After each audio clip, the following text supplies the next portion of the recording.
pada umumnya penuh dorongan dan minat untuk mencapai atau memiliki sesuatu. Perjalanan kehidupan tiap-tiap orang tidak selalu sama. Seseorang yang pola kehidupannya berlangsung mulus, mereka cenderung memiliki perkembangan emosi yang stabil dan dengan demikian dapat menikmati hidupnya.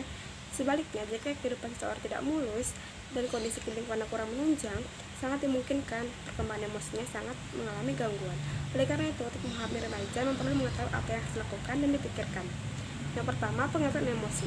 Warna afektif adalah perasaan tertentu seperti senang, gembira, cinta, marah, takut, cemas, benci, dan lain-lain.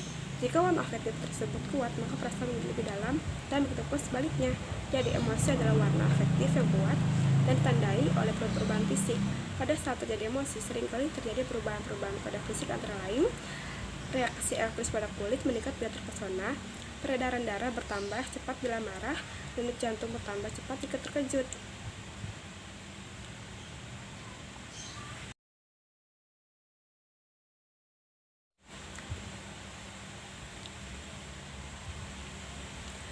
Karakteristik perkembangan emosi.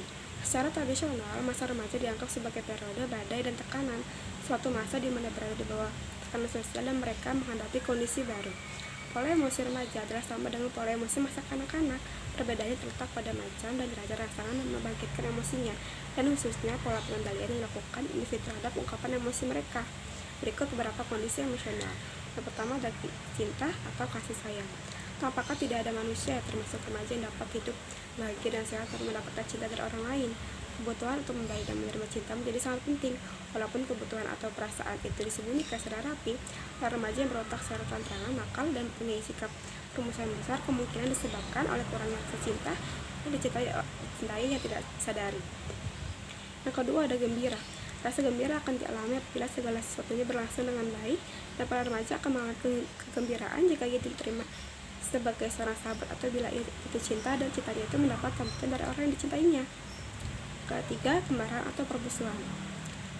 Rasa marah merupakan gejala yang penting, diantaranya emosi-emosi yang memainkan perasaan menonjol dalam perkembangan kepribadian. Karena melalui rasa marahnya, seseorang mempertajam tuntutannya dan pemilikan minatnya. Rasa marah ditimbulkan oleh adanya rintangan terhadap perencanaan seseorang. Keempat, ketakutan dan kecemasan. Perasaan takut ini disebabkan karena adanya kejadian yang mengancam atau membahayakan. 3. Faktor-faktor yang mempengaruhi perkembangan emosi. Sejumlah penelitian tentang emosi anak menunjukkan bahwa perkembangan emosi mereka tergantung pada faktor kematangan dan faktor belajar. Kematangan belajar terjalin erat satu sama lain dengan mempengaruhi perkembangan emosi. Apabila faktor-faktor yang menyebabkan munculnya emosi tidak dihilangkan, akan mengganggu kesehatan seperti peradangan di perut atau lambung, diare, dan sembelit. Keadaan emosi yang normal sangat bermanfaat bagi kesehatan. Oleh karena itu, kegembiraan yang berlebihan, ketakutan atau kecemasan, dan kemarahan hendaknya dihindari.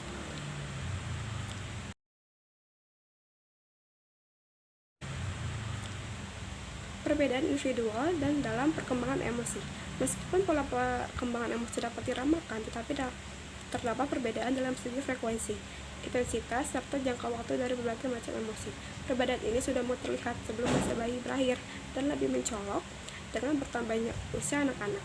Perbedaan itu sebagian disebabkan oleh keadaan fisik anak pada saat itu dan taraf kemampuan intelektualnya.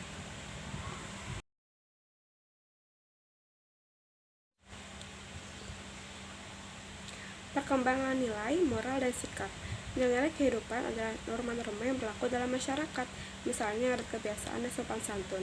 Nilai-nilai yang terkandung dalam Pancasila termasuk dalam sila kemanusiaan adalah beradab, antara lain mengakui persamaan derajat, persamaan hak, dan persamaan kewajiban antara sesama manusia, mengembangkan tenggang rasa, dan tidak semena-mena terhadap orang lain, berani membela kebenaran dan keadilan, dan sebagainya.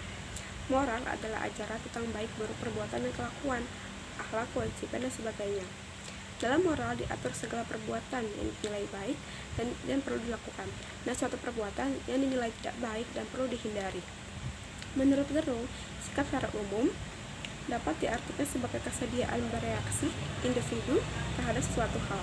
Sikap berkaitan dengan motif dan mensadari tingkah laku seseorang. Dengan demikian, keterkaitan antara nilai, moral, dan sikap dan tingkah laku akan tampak dalam pengalaman nilai-nilai Dengan kata lain, nilai-nilai perlu dikenal terlebih dahulu, kemudian dihayati dan didorong oleh moral, baru akan terbentuk sikap tertentu terhadap nilai-nilai tersebut, dan pada akhirnya terwujud tingkah laku sesuai dengan nilai yang dimaksud. Perwujudan nilai moral dan sikap tidak terjadi dengan sendirinya melalui suatu proses. Ada upaya-upaya yang dapat dilakukan dalam mengembangkan nilai moral dan sikap remaja adalah: yang pertama, menciptakan komunikasi.